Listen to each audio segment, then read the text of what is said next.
Hello and welcome साथियों, स्वागत है आप सभी का टारगेट फॉर आईक्यू में। मैं हूं सत्येंद्र। हम लोग टॉप एक्सपेक्टेड करंट अफेयर की एक सीरीज हम लोग चला रहे हैं और ये आप लोगों के जुडिशियल एग्जाम के लिए काफ़ी इंपॉर्टेंट होगी। वो भी जैसे यूपी एपीओ, अब दिल्ली जुडिशरी का आ चुका है। लीगल करंट अफेयर और जनरल नॉलेज की ये सीरीज आप लोगों के लिए बहुत ही जो है फायदा पहुंचाएगी। इसके साथ साथ अदर एग्जाम को लेकर तो ये करंट अफेयर की जो सीरीज है इसे प्लीज़ आप लोग फॉलो करिएगा। और ये पीडीएफ भी आप लोगों को हमारे पब्लिक ग्रुप में मिल जाएगी और इसको हम लोगों ने बाइलिंगुअल ही डिजाइन किया, यानी आप हिंदी मीडियम के तो भी इसको पढ़ सकते हैं, इंग्लिश मीडियम के हैं तो भी इसको आप अच्छे से कर सकते हैं। तो पहला टॉपिक देखेंगे। देखो अभी हाल ही में क्या हुआ है कि थाईलैंड तक जो है, थाईलैंड का अभी वीजा ऑन अराइवल बिल्कुल जो वीजा है वो फ्री कर दिया है, फ्री ऑफ कॉस्ट थाईलैंड ने। किसके लिए? इंडियंस के लिए कर दिया। Thailand visa free for Indians कर दिया है। आप लोगों से क्वेश्चन आ सकता है कि कौन सा ऐसा देश है जिसने वीजा जो है वो फ्री किया है? तो किसने किया है? थाईलैंड ने किया है। ये आप लोगों को ध्यान में रखना है। और थाईलैंड जो है ये भी आपको याद रखना है, आसियान देशों की, ASEAN country association of south east Asian nation, इसका सदस्य है। भारत आसियान का सदस्य नहीं है, परंतु भारत को हर बार जो है वो इन्वाइट किया जाता है। और इसी साल थाईलैंड में आसियान की बैठक भी होगी 2023 की, तो ये भी आप लोग याद रखेंगे। ये साउथ ईस्ट एशिया का जो कंट्री है थाईलैंड, आप याद रखेंगे। इसके पड़ोसी देश की बात करें तो लाओस है, कंबोडिया है पूरब में, थाईलैंड की खाड़ियां और मलेशिया इसके दक्षिण में। और भारत जो है वो अंडमान सागर से और म्यांमार सागर से जो है वो थाईलैंड से जुड़ा है। तो ये भी आप लोग याद रखेंगे, वेरी वेरी इंपॉर्टेंट है। दो मेजर रिवर हैं यहाँ पर, एक चाओ फ्राया और दूसरी है मेकांग रिवर। ये थाईलैंड की जो है मेजर इंपॉर्टेंट रिवर है। इसके साथ साथ इसका जो हाईएस्ट पॉइंट है वो है माउंट एथानोन। माउंट एथानोन ये एपीओ में वर्ल्ड ज्योग्राफी आ रही है, तो इसी के कॉन्टेक्स्ट से हम लोगों ने इसमें रखा है, ये आप लोग याद रखेंगे। ठीक है, आगे हम लोग देखेंगे वो है भारत का पहला लेवेंडर फार्म। तो लेवेंडर फार्म कहाँ बना है? India first ever lavender farm. तो ये बना है जम्मू कश्मीर के कठुआ जिले के चल्ला गांव में। ठीक है, ये आप लोग याद रखेंगे, जम्मू कश्मीर के कठुआ जिले के चल्ला गांव में लेवेंडर फार्म बना है। वेरी वेरी इंपॉर्टेंट है एग्जाम के पॉइंट ऑफ व्यू से। ठीक है, इसके साथ अगर हम देखें तो भारत में अगर एक इनका नाम आप लोग देखेंगे, यूरोप के मूल निवासी लेवेंडर को 2018 में CSIR ओरोमा मिशन के तहत जम्मू संभाग के क्षेत्र में जो है Indian institute of integrative medicine के द्वारा पेश किया गया था। और टोडा भारत की बैंगनी क्रांति का नाम जो है, जन्म स्थान जो है वो बन गया है बैंगनी। तो ये आप लोगों को याद रखना है। इसके साथ साथ हम लोग आगे बढ़ेंगे। जम्मू कश्मीर के बारे में कुछ आपको स्पेशल प्रोविजन मैं बताना चाहूंगा। जम्मू कश्मीर में देखिएगा J&K के बारे में एग्जाम में क्वेश्चन बनते हैं। आर्टिकल 370 हट गया था और ये अक्टूबर 2019 की खबर है, इसको आप लोग याद रखेंगे। जम्मू कश्मीर में अगर हम बात करें तो पीर पंजाल बुर्जिल पासिस है, ये भी आप लोग। किशन गंगा प्रोजेक्ट आप लोग याद रखेंगे।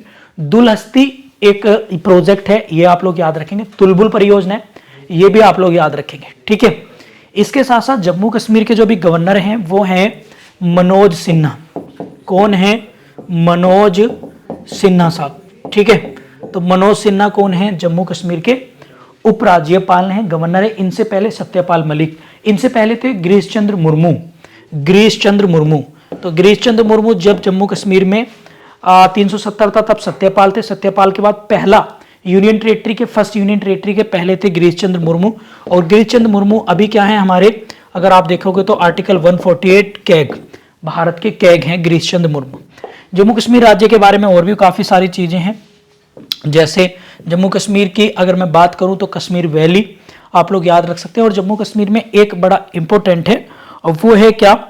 वो है जो जम्मू कश्मीर की आपने देखा होगा, एक है झेलम रिवर जो पाकिस्तान के साथ पैरेलल इंटरनेशनल बॉर्डर बनाती है। तो एकमात्र ऐसी नदी है जो इंटरनेशनल बॉर्डर शेयर करती है भारत की। इसके बाद है काइजिंग 2023, एक मिलिट्री एक्सरसाइज है, भारत और कजाकिस्तान के बीच में हुई है। वेरी वेरी इंपॉर्टेंट है, भारत और कजाकिस्तान। और कहाँ पर हुई है? ओटार में हुई है, कजाकिस्तान के ओटार में। कुछ मिलिट्री एक्सरसाइज है, हालांकि मैं कई बार आपको बता चुका हूँ। युद्धाभ्यास भारत यूएस से, हरिमो शक्ति मलेशिया है, वरुण भारत फ्रांस, गरुण भारत फ्रांस, इंद्र भारत रूस। ठीक है, एक्वेरियन भारत मालदीव। ये सब चीज़ें आप इसमें देख लेंगे। इसके बाद कुछ इंपॉर्टेंट देखेंगे। हाल ही में आईसीसी के ताजा वनटिंग रैंकिंग में सुधार करके नंबर 1 गेंदबाज बन गए हैं कौन? पाकिस्तान के गेंदबाज शाहीन शाह अफरीदी पहले ऐसे बॉलर बन गए जिनकी रैंकिंग फर्स्ट है। और इसको रिलीज कौन करता है? आईसीसी करती है, इंटरनेशनल क्रिकेट काउंसिल। इसका हेडक्वार्टर आप लोग याद रखेंगे वो कहां पर है? दुबई में। ठीक है, कहां पर है? दुबई में। रिजर्व बैंक के नए कार्यकारी निदेशक चुने गए हैं कौन? मनोरंजन मिश्रा। ये आप लोग याद रखेंगे। एकता दिवस पर प्रधानमंत्री मोदी ने, एकता दिवस कब मनाया जाता है? नेशनल यूनिटी डे वो मनाया जाता है 31 अक्टूबर को। ठीक है, प्रधानमंत्री ने एक लॉन्च किया है, ऐप लॉन्च किया है, उसका नाम है मेरा युवा भारत, माय भारत। ये आप लोग याद रखेंगे, वेरी वेरी इंपॉर्टेंट है। विजन इंडिया एट 2047 आप लोग याद रखेंगे। योजना तैयार करने का काम किस संस्था को सौंपा गया है? वो सौंपा गया है नीति आयोग को। अब आप लोग कह रहे होंगे कि सर नीति आयोग क्या है, तो नीति आयोग के बारे में थोड़ा सा डिस्कस कर लेते हैं। नीति आयोग एक्चुअल में क्या है? National institution for transforming India, और इसकी स्थापना हुई थी 1 जनवरी 2015 को।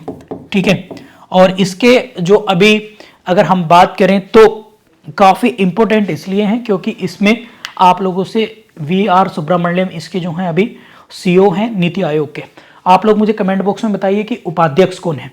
इसके साथ साथ आगे बढ़ेंगे, आगे हैं सतर्कता जागरूक सप्ताह।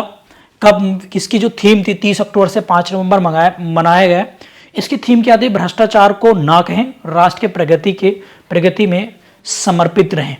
ठीक है, ये थीम वगैरह इसलिए पूछ जाती। काफी डिफिकल्ट पेपर बन रहे हैं भैया आजकल। यूनेस्को ने किस शहर को सिटी ऑफ म्यूजिक घोषित किया है? तो सिटी ऑफ म्यूजिक घोषित किया है यूनेस्को ने, किसने? ग्वालियर में। और यूनेस्को आप लोगों को याद होना चाहिए, यूनेस्को की अगर हम बात करें तो भैया यूनेस्को जो है वो बना था, यूनेस्को की अगर हम बात करें तो भैया यूनेस्को बना था 1945 पे। ठीक है, और इसका हेडक्वार्टर है यूनेस्को का, आप लोग याद रख लेंगे कहां पर है? न्यूयॉर्क में। और यूनेस्को एक चीज याद रख लेना, भारत में वर्ल्ड हेरिटेज साइट घोषित कर रखी है यूनेस्को में, कितनी? 42 में भी होयसाल टेम्पल है कर्नाटक के, वो आप लोग याद रख लेंगे। इसके साथ है राज्य में केंद्र शासित प्रदेश में प्रदर्शन करने के लिए आजादी का अमृत महोत्सव पुरस्कारों में प्रथम स्थान मिला है तो जम्मू कश्मीर को, ये आप लोग याद रखेंगे। इसके साथ है लेखिका नंदिनी दास को किस पुस्तक के लिए ब्रिटिश एकेडमी बुक प्राइज 2023 से सम्मानित किया गया? तो वो है coding India England, Mughal India and the origin of empire, ये पुस्तक का नाम है, आप लोग इसको याद रखेंगे। नेक्स्ट है चौथे एशियाई पैरा खेलों में भारतीय टीम ने गोला फेंक प्रतियोगिता में गोल्ड मेडल जीता है, इसका नाम है सचिन खिलारी।